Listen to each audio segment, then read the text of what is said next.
So hey guys, I'm taking part in a collaboration, answering a handful of questions, mostly related around YouTube. How you get started creating YouTube videos, some of your up and coming plans and goals with the channel. I got tagged by Hidden Meadows Farm. Great channel I just recently discovered. There's something pretty calming about their videos. I like what they're putting out there. Homesteading related projects. They have some wood stove stuff. There's just they're relaxing to watch. So if you haven't gone over and checked them out, I would definitely recommend doing so. I'll put a link down in the description below where you can find them. So the very first question is, how did you get started creating YouTube videos? This was something I didn't really have any plans. I was planning on just putting out 1 or 2 videos.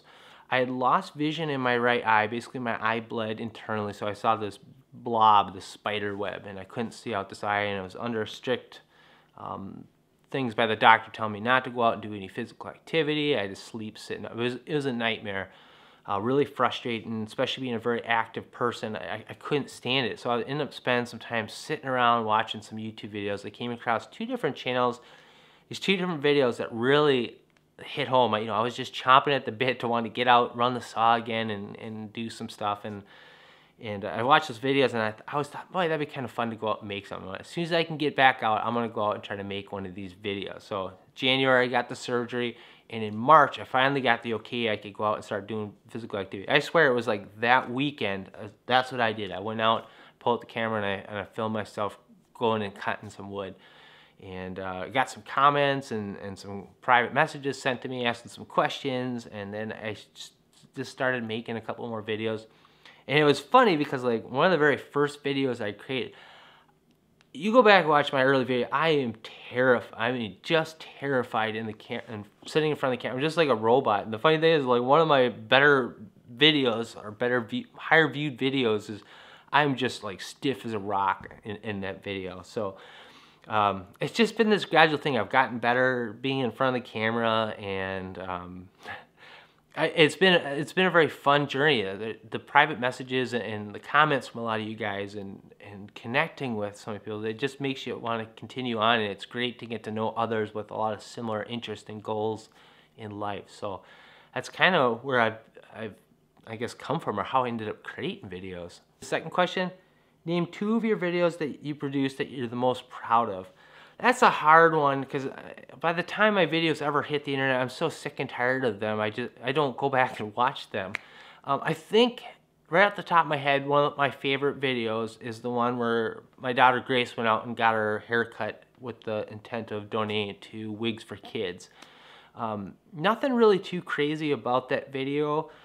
Nothing like no fancy editing, nothing really all that exciting about, but my goal or my hope or intent with that video is maybe someone that is on the fence of whether they should cut their hair, because that's kind of a scary thing, especially for women, to be able to take a big chunk, 12 inches off your head.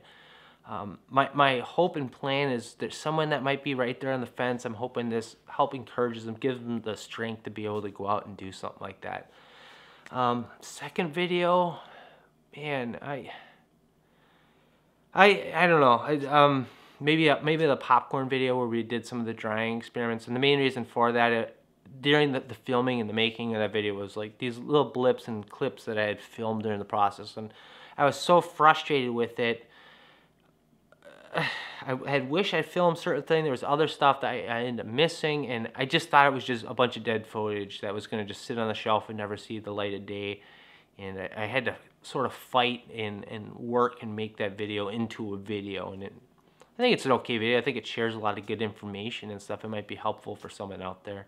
So I think that'd be my second video. So question number 3, what subject or topics do you plan to create videos on in the up and coming weeks? That's a tough one. We're doing a little bit of planning and stuff for the garden. Just got some stuff ordered here, so probably just a little touch of some of the up and coming plans for that coming up in the near future. That's really a tough thing. I mean, we purposely try to live a slower pace of life, get to know where our food source comes from, and life sometimes is really not all that exciting. We just try to pick out little blips and pieces, and we also seem to have a mixed variety of audience in here. Some people really like the vlog type videos, the family videos. Some people really seem to like the firewood videos, and some people seem to really like the homesteading type stuff, really to the point. So it's trying to find that balance of content, what the majority of people like to see. So if there are any topics that you guys would like to see covered in up and coming videos, I'd love to hear about it. You know, you guys only see very, very small blips and pieces of what's going on around here. That's, I guess, the balancing act. So what videos would you guys like to see? We can definitely turn the camera on and capture some of those things. But right now we're starting to head into get snow a little bit more often time of year. We're getting out of the sub-zero temps, so it's a little bit easier to film outside now and start planning out some of the stuff for the upcoming summer. So question number 4 is, what are your goals for your YouTube channel? I think like anyone that creates a video, of course you want more people to watch your video. You want people to enjoy and get entertainment out of the video. I'd like to create videos that are entertaining or provide some sort of information or education to the videos. I'm just hoping you guys enjoy the videos is really what I'd like. Another thing is just connecting with other like-minded individuals, share information back and forth. I cannot tell you how often I learn stuff from you guys. There's been times I've done things certain ways, just I don't know, I've just done it that way, and then someone's like, well, why do you do it this way? Why don't you do it that way? Or all of a sudden they get your wheels turned. Like, that's a good point. I can't believe I never thought about that. There's just so many opportunities. So it's really fun to be able to connect with other like-minded people. And the 5th and final question, tell us something random about yourself that you've not discussed in a previous video. I did do a 30 random facts about myself. I got tagged by Gilderbrook Farms in that video and shared a bunch of different things.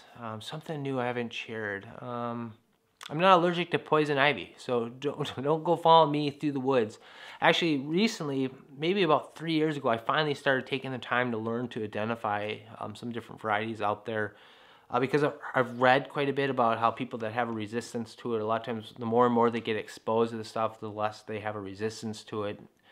So I've been trying to pay a little bit more attention to that. I just spend so much time in the woods, and I've never had a problem.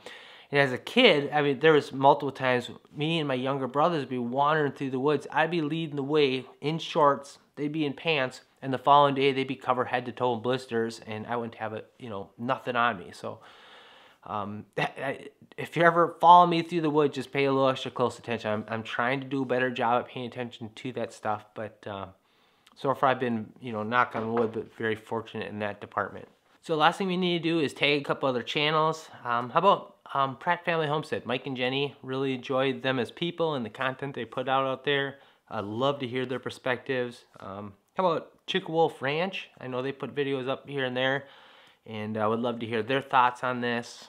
A little stretch in the dark here. Maybe like Gilderbrook Farms. I know they're kind of busy here. They've had some recently moved to more of an off-grid situation. I've had a couple of struggles. It's been very interesting to follow along and watch what they're up to and how they're taking on some of these different challenges. Great channel over there. How about Ken at M&B Homestead? Someone I've got to know quite well over the last couple of years through emails and kind of bouncing ideas off each other from time to time. And he's got some gardening type projects in the summer. He's right now in the midst of putting in some hardwood floor in their house, so it's been pretty fun to watch them in that. Let's see who else. This might be another stretch in the dark here, but maybe we can get Becker's Backyard to get a video. I know he's got a kid here right around the corner, so they're probably gonna be pretty busy with that, but maybe a little downtime. I'd love to hear his perspectives on that. He does sort of gardening, pig videos, beekeeping type stuff, and he's also another local Minnesotan, so it'd be interesting to hear his perspective. So anyways, if you haven't, I'd recommend going back and checking out Hidden Meadows Farm. Check out their video, and hope you guys enjoyed the video, and we'll see you on the next one. Thanks for watching.